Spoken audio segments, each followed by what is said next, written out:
It's my pleasure to welcome you to the Clark Howard Show. You know, our mission is to serve you with advice and information that empowers you so you can make better financial decisions in your life.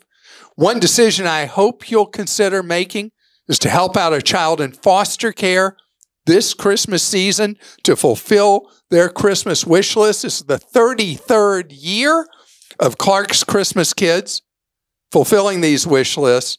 And how does it happen? Because of your kindness, your heart, and your generosity. Just go to clarkschristmaskids.com to donate.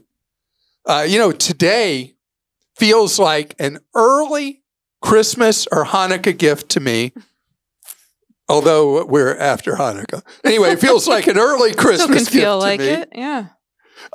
Because I get the gift from you of learning, of being schooled, where I might have messed up in today's Clark Stinks segment. And later, I have great news for you on a common device that can prevent what's known as cognitive decline by about half, and it's getting cheaper to buy every single day. But without further ado, it's time for Clark Stinks.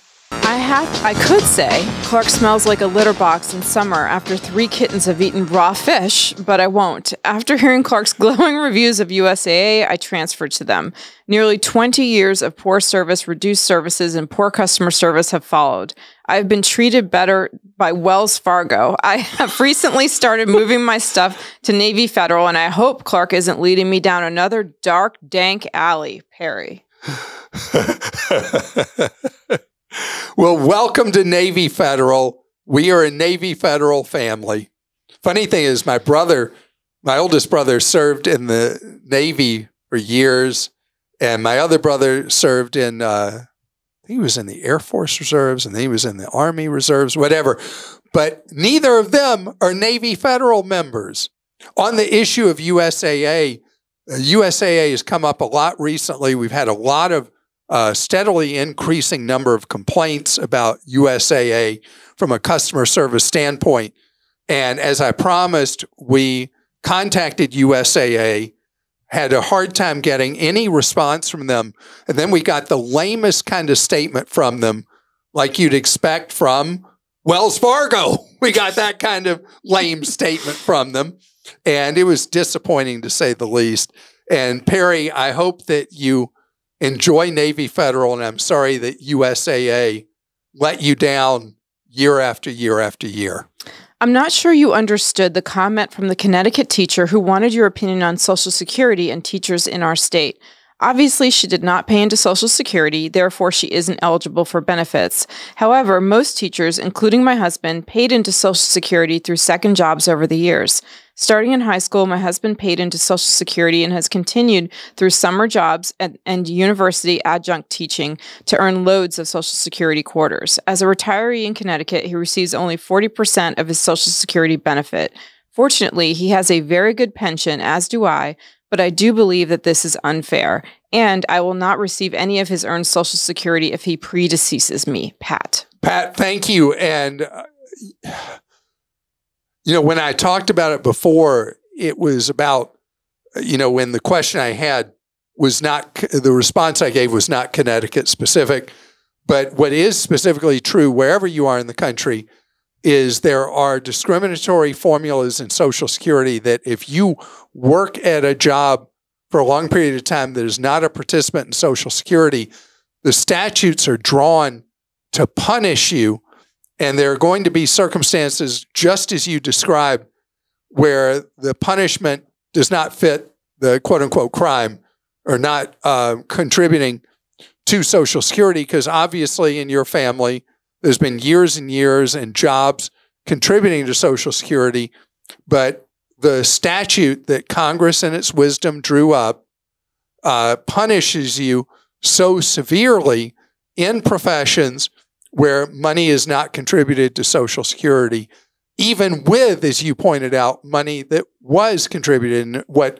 I would do is I would bend the ear of your congressman and both of your senators and tell them that you want this fixed, that this is unfair discrimination, against hardworking people in the state of Connecticut. These kind of changes take place when voters get fed up and get riled up and try to get their elected leaders to do something to fix something that is an unfairness in the system.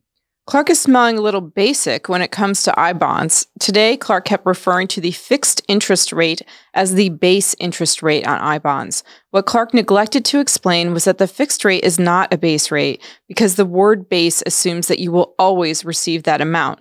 The term fixed does too, but it's important that I-bond buyers know that in periods of deflation, there have been 2 since 2008, the I-bond pays neither the fixed or variable interest rate. Clark, please let your listeners know that the fixed, in your words, base interest rate is not always paid to I-bond holders. Rob, our Consumer Action Center people are going to hate me talking about I-bonds again because it's the hardest topic to explain to people, and then it generates a lot of questions to Team Clark. So, yes, it's true. If inflation is negative, then you're going to be upside down potentially in the bonds. It is a freak occurrence, but it can happen. But you're still better off with you referred to it as fixed. I call it base. You get the inflation rate plus the fixed rate of 1.3% with Series I inflation-adjusted savings bonds that you buy right now. I want to point out again, Series I savings bonds are for the savings portion of your money, not the investment portion of your money. You can hold them up to 30 years, a minimum of a year. The smart holding period is a minimum of 5 years. And right now they do offer a good deal because you get an additional amount above the rate of inflation. If we're in a deflationary cycle, then they're not a great thing to own.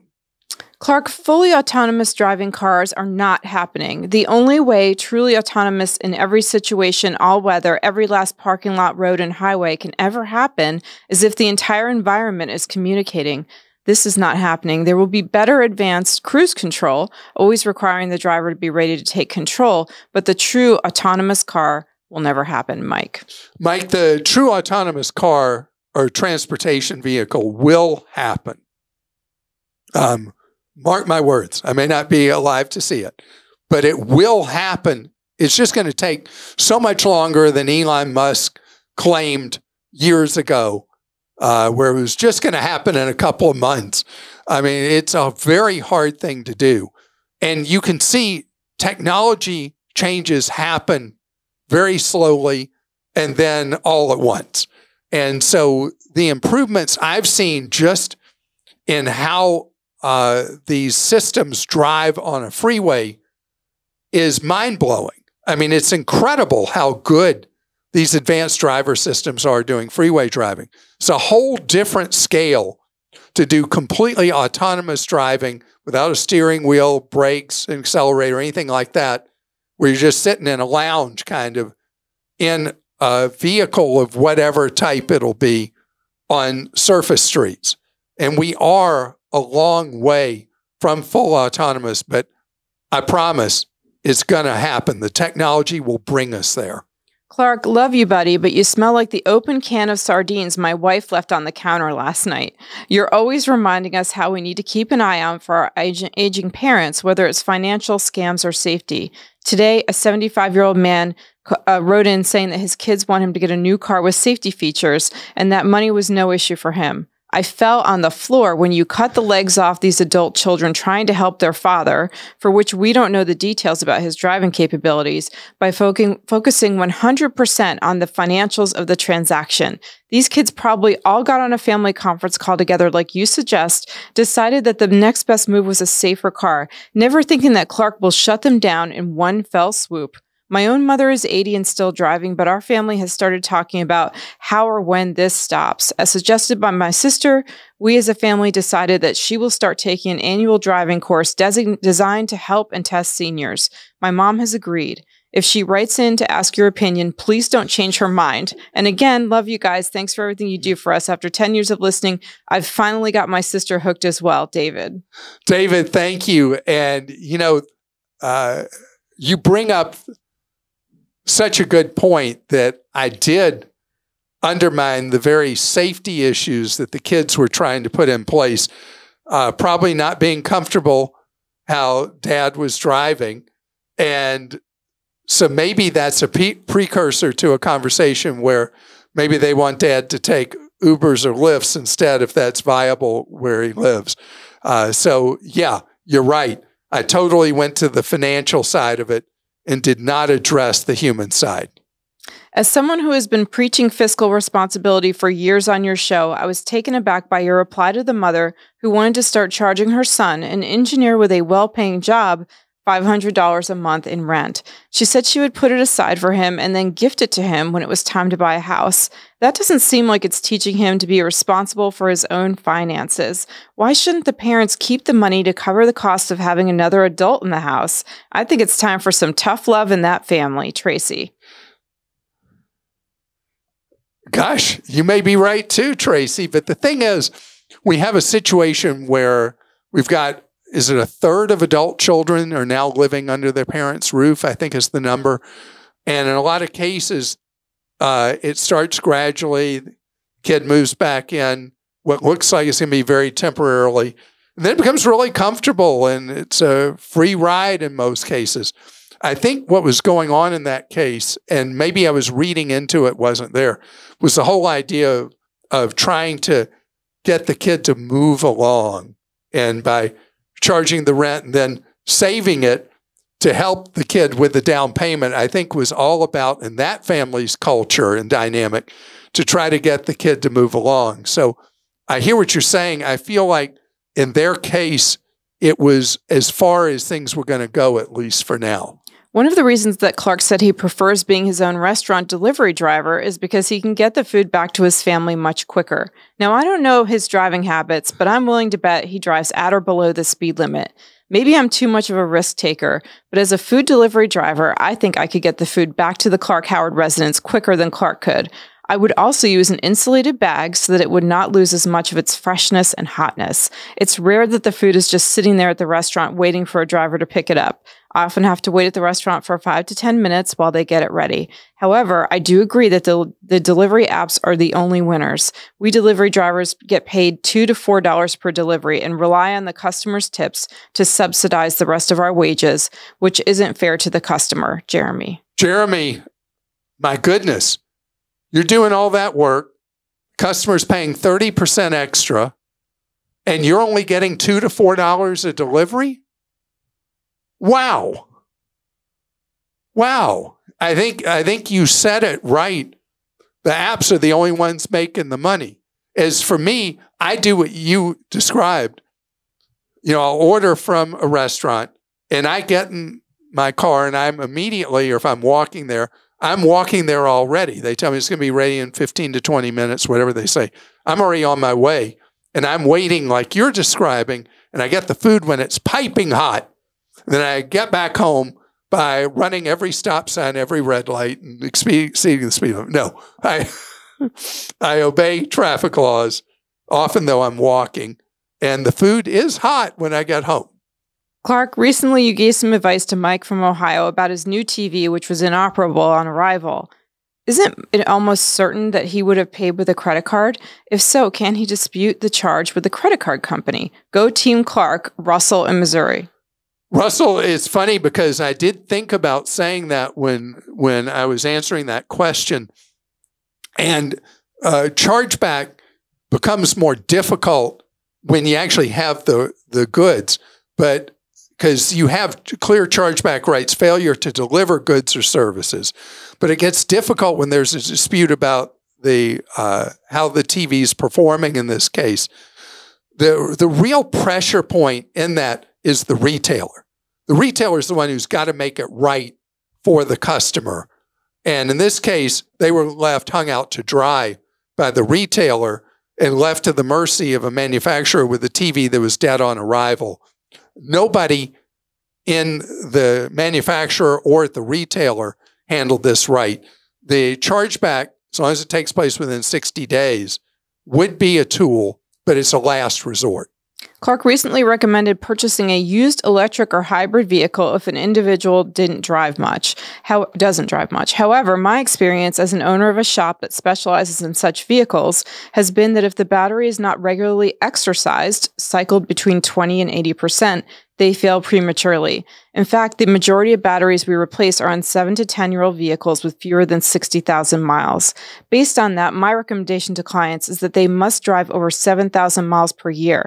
There are other considerations, but so far this fuzzy math has held true. Todd. Todd, thank you. I really appreciate that suggestion because you work on them every day. You see the consequences of a lightly driven electric vehicle. When I think about that, I'm thinking about somebody who uses it as a commuter car, and the range of any of them with a commuter car should be plenty to use going back to work or going to run errands or taking the kids to school or whatever.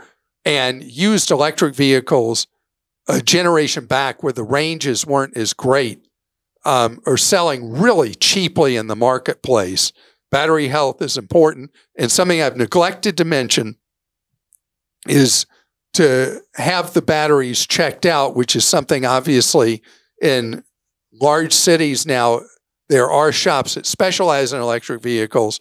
And as I talk about having a vehicle inspected, that's where you want to have it inspected by somebody like Todd at a business specializing in servicing and repairing electric vehicles. Thank you for that information. I appreciate it very much. And I appreciate all of you with your perspectives, your posts. And if you listen regularly to our Clark Stinks podcast, listen to the variety of things people bring up and the angles that I just miss as a guy. You know, one person, I'll think of something in a box, and there's something outside the box that I didn't address or think about. And that's why I appreciate so much you taking the time to do the posts that you do. Coming up ahead, believe it or not, the marketplace offers a way to potentially reduce decline in older age by half. No kidding. I'll tell you how straight ahead. I am so excited seeing the continuing decline in the cost of hearing aids. We're not close to world prices yet in the United States, but we were far and away, without doubt, the highest prices on hearing aids anywhere in the world because we had anti-competitive cartel-like laws that finally Congress busted. Took years for the ensuing regulations to be effective, years after they were supposed to, as they were slow-walked by the White House. But now they are in effect. And the prices don't fall instantly, but they are steadily falling. And now it's really possible, not even hard in the marketplace, to find a set of advanced hearing aids below $1,000. And this is so important because most people who need hearing aids won't wear them out of vanity reasons, or they tried them and they were uncomfortable, or they won't even try them because they're so expensive. But that expense of $6,000 to $10,000 or so dollars is in the rearview mirror as they get on a steady trend line to be cheaper. And it may be a good while till we're at world prices, which is about $200 for a set of hearing aids. But we're now in the hundreds instead of the thousands. And even state-of-the-art hearing aids are available for a pair for $1,500 or less, as opening up the marketplace, allowing competition, and allowing what are known as OTCs, full hearing aids that self-adjust to your ears to be able to buy them. But now Johns Hopkins has completed definitive peer-reviewed research that finds without doubt that hearing aids in people that are older who have hearing loss, and it's so gradual and imperceptible, they may not even realize it, but that it will reduce cognitive decline by half. Half. I mean, this is big because one of the greatest risks of dementia is hearing loss, is you don't engage like you did before, and you kind of withdraw. Your brain does too. Your brain slows down. Your brain, I realize I'm using layman's terms, but your brain is not kicking in all cylinders like it would have before.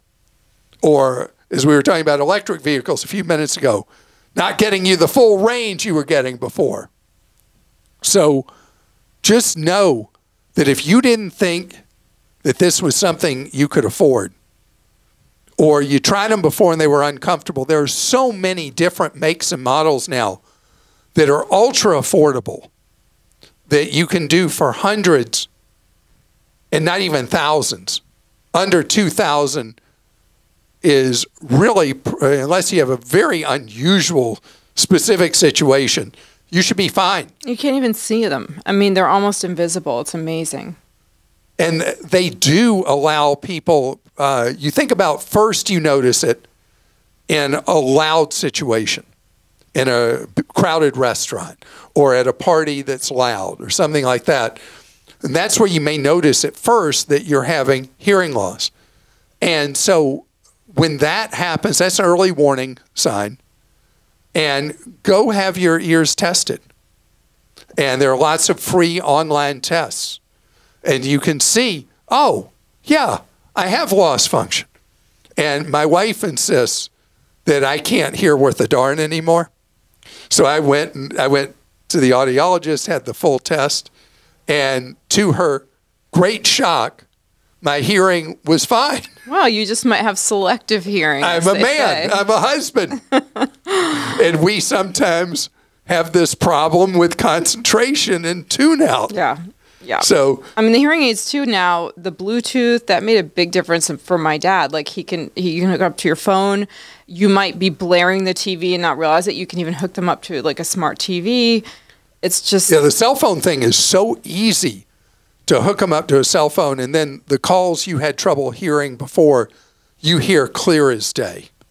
All right, we'll go to questions. This one's from Sherry in Tennessee. Instead of replacing my dedicated Chromebook used for personal finance, what does Clark think of using a dedicated iPad for the same thing? I used to have all of my banking and financial apps on my iPhone, but was worried about the phone theft or SIM swapping. So I bought an iPad, created a totally separate Apple ID and account, and installed all my banking apps on that and deleted them from my iPhone. I also have a dedicated Gmail address on the iPad, separate from my regular Gmail account on the iPhone. Does this sound safe? Am I overlooking anything? Also, my iPad is Wi-Fi only and doesn't include cellular. This is a great alternative to a Chromebook, and the iPads have come down so much in price, and people love them. Grace of our crew was using a Samsung tablet and switched to an iPad, and it was like her whole life had a great new chapter in it, having the iPad. And so, yes, it is a great alternative to using a Chromebook. Daniel in Ohio says we purchased a 2022 Honda CR-V and we have an opportunity to purchase an extended warranty for $2,000 to cover the computer system. I do not believe in general repair warranties, but this is just on the electronic operating system. The out-of-pocket cost to repair the computer system in the car would cost around $8,000. So this is one of those categories of potential catastrophic loss.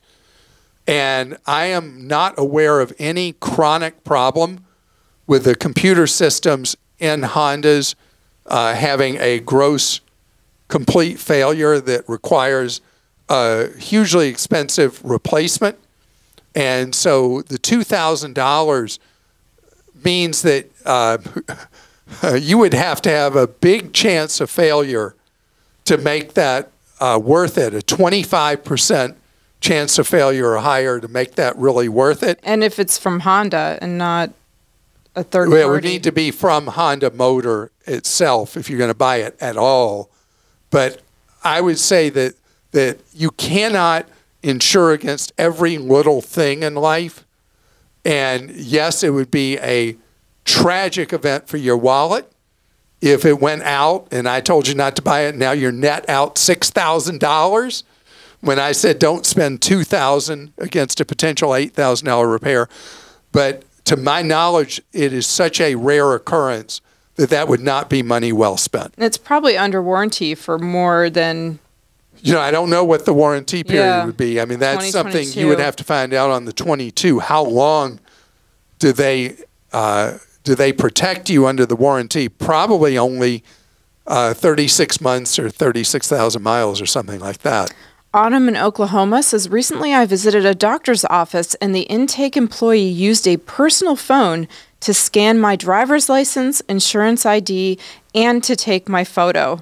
I asked about this, and the staff member's response was that it's a private practice, and they require their staff members to use personal phones for intake, but none of the documents are saved to the device because they use a QR code app to scan them. The app then sends the documents to the computer database. I am uncomfortable with this and wonder if this is a HIPAA violation, and if so, who can I contact? Can I ask for my information to be deleted? Autumn? That is the craziest story I have ever heard. I mean, no, that would not in any way be a safe procedure. Forget HIPAA. It would not comply with HIPAA. That is terrible. I mean, if they want to use a phone or a tablet, because I've seen tablets used in doctors' offices, they want to use one to scan documents like IDs, that's fine, but it needs to be an office one, and it needs to be kept in a safe environment. To have it on employees' own personal phones, that's bonkers.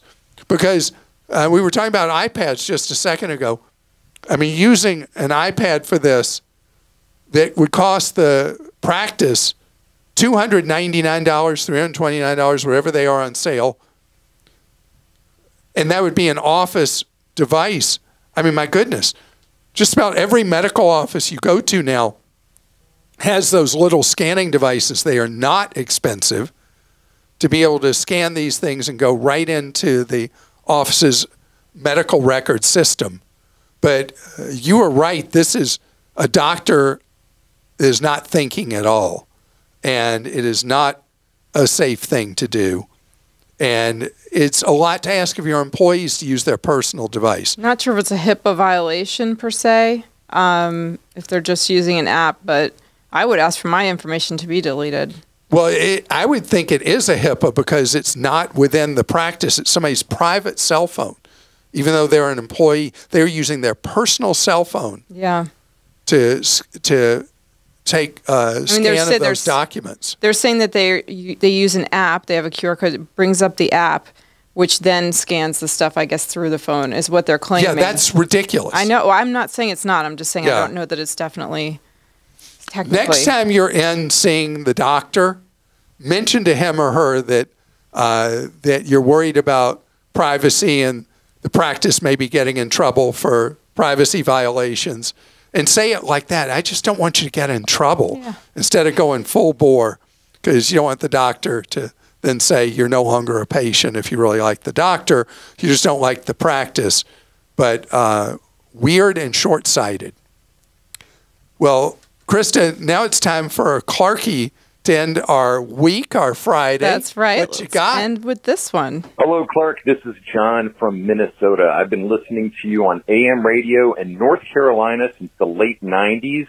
No longer doing that, obviously. I'm doing the podcast. But wanted to say hi to you and give Christa major props for all of her amazing work and patience. I've been banking at a giant monster mega bank for years, and I had money, all this cash sitting in a savings account. And despite you constantly reminding me of all of the money I wasn't making by putting it into a high-yield savings account, I was driving my dogs home from a groomer one day after spending over $200 on them, and I thought, this has got to end. It's happening every month. So I put that money in a high-yield savings account, and rather than making 32 cents a year, I'm covering the annual costs of all of my dogs, both of them, and their grooming expenses for the entire year. So basically, with my high yield savings account, I'm paying nothing for grooming. But wait, Clark, that wasn't enough. I decided to invest in my own grooming supplies after some time and spend some money on that. So not only am I saving more money now, but I'm learning how to groom little designer dogs for my wife and children. It's fantastic. And I want to just thank you lastly one more time for restructuring the DNA in my head to think like a Clarkie and saving money where I can and avoid getting ripped off. And rather... Oh, you cut him off. Clark. Oh, no. Sorry. We're never going to know what the rest of that was. Oh, no. I feel terrible. I'll paste it in. So the other day, Lane wasn't home, my wife, and Sam, the groomer, who's the most wonderful man, had come to groom our dogs. Oh, it comes to your house? Yeah, he's got a mobile thing. Nice. There are a lot of mobile ones now. Yeah, mobile groomers. So Sam comes, and Lane had left me these instructions very specifically on the cut that she wanted on Kirkland's signature. Mm-hmm. So I take the dogs down, and I said, Sam, Lane told me she wanted a particular cut on Kirkland. And I don't remember what it was at all, and I couldn't reach her. And so he starts naming one style of cut after another after another. And finally I said, I think that's it. Oh, no. And it turned out to be right. Oh, good. I've already forgotten what it was called. Oh, wow. So what do you think? You're going to take John's advice and get some grooming equipment and... Do it myself? Yeah. Not a chance. I want the dogs to like me. They're her dogs, but it's better that dogs be your friend and not your enemy, right? Mm-hmm. So I did a hack job on our dog one time. You tried to do the grooming? I tried, yeah. It wasn't pretty at all. Yeah, that's why Sam the groomer does so well. I mean, you call Sam and you ask for an appointment, and it takes like 3 months to get on his schedule. Mm-hmm. There are a lot of people spending a lot of money grooming their dogs. Oh, yes. I would never even have known that that was something people did. Well, John is super impressive. I mean, he's really... he's doing it himself. But I would never even know that people groom dogs till Lane started bringing dogs in the house. And then she'd say, oh, they're going to the groomer. And I'm like, they're going to what? Not my kind of thing. But anyway, enough of that. Have an absolutely wonderful weekend. And if you don't tune in to us, our podcast next week, I want to go ahead and wish you a very Merry Christmas. But hang around, visit with us next week too. Bye-bye.